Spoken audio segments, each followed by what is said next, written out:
2008-ի հունիսին վիապարի հրամանով տեղափոխվեցի Հարիջավանք։ Երևի առաջի շաբաթ կամ կիրակի օրվանից ես սկսել եմ ժամերգությունները, պատարագը, թեև շատ մեծ դժվարությամբ չունեինք սուրբ սեղան,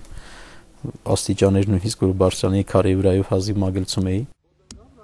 Շուրջ 100-ամյա Հարիջավանքը լքված ու անմխիթար էր։ Հայր Կորյունը պատմում է, որ նույնիսկ նստելու աթոռ չկար, ինքն էլ վարձով էր ապրում Արթիկում, սակայն չէր հանձնվում։ Այդ օրերին նրա կողքին համախմբվեցին նաև վանական կյանքով ապրել ցանկացողները, ովքեր իրենց բաժինն ունեն եկեղեցու վերազարթոնքի գործում։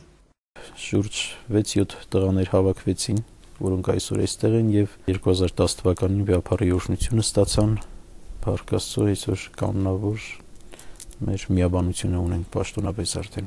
Տղաներին միացան երկու միանձնուհի՝ քույր Նելին եւ քույր Գայանեն։ Հարիջավանքը հիմա ունի իր փոքրիկ տնտեսությունը։ Միանձնուհիները հաց են թխում ու ուտելիք պատրաստում։ Տղամարդիկ մաքրում են եկեղեցու տարածքը, զբաղվում հողագործությամբ։ Գրիգորը մոմավաճառն է ու ժամկոչը, Դավիթը լուսարարն է։ Նարեկը տնտեսությունն է վարում, Արմենը Հարիջավանք ամսագրի խմբագիրն է լինելու։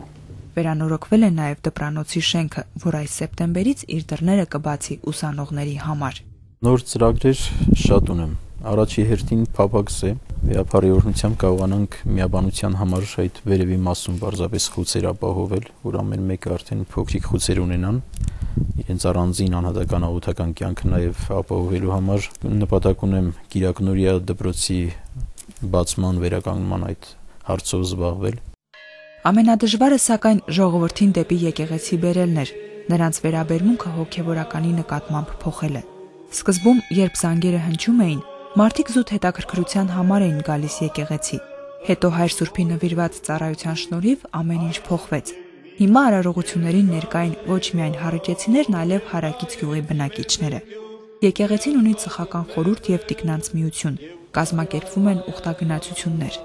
Հարիջեցիներն անկեղծանում են, որ առանց եկեղեցու արարողությունների կյանք չունեն։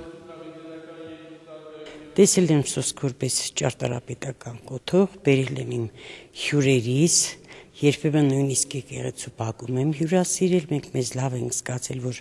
գյուղում կա Հարիջավանք եւ այդքան։ Այստեղ եղել է թանգարան, եղել եմ թանգարանում որպես կրծրկիտ աշխատող, որպես տուրիստական կենտրոն եկել են, տեսել են, գնացել են, հիացել են, իսկ որպես եկեղեցի, որպես հոգևոր մշակույթ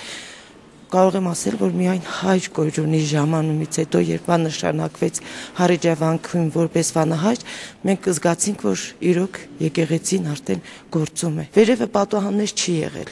անձրևը, ձյունը, քամին, արևը ամբողջությամբ մեր վրա է տեղած է, բայց Հայր Կորյունը ոչ մի անգամ չզլացավ, ոչ մի անգամ չտրդնջաց եւ Աստծո փառքով ոչ մի անգամ չվանդացանք ոչ մենք, ոչ ինքը եւ ամեն երեկո ժամերգությունները տեղի ունեցել։ Այս սրբապատկերը Սևանի Տիրամոր կրկնօրինակն է, որի առջև աղոթելիս Մխիթար Սեբաստացուն երևացել է Տիրամայրը եւ հայտնել, որ կկատարվի Սուրբ Ղազարում միաբանություն ունենալու իր երազանքը։ Հարիջի Տիրամայրը վերջերս տեղադրվեց վանքի աջակողմյան խորանում։ Սրբապատկերը քույր Նելին նկարել է 2 ամսվա ընթացքում Հայր Սուրբի եւ 7 վանականի աղոթքների ներքո։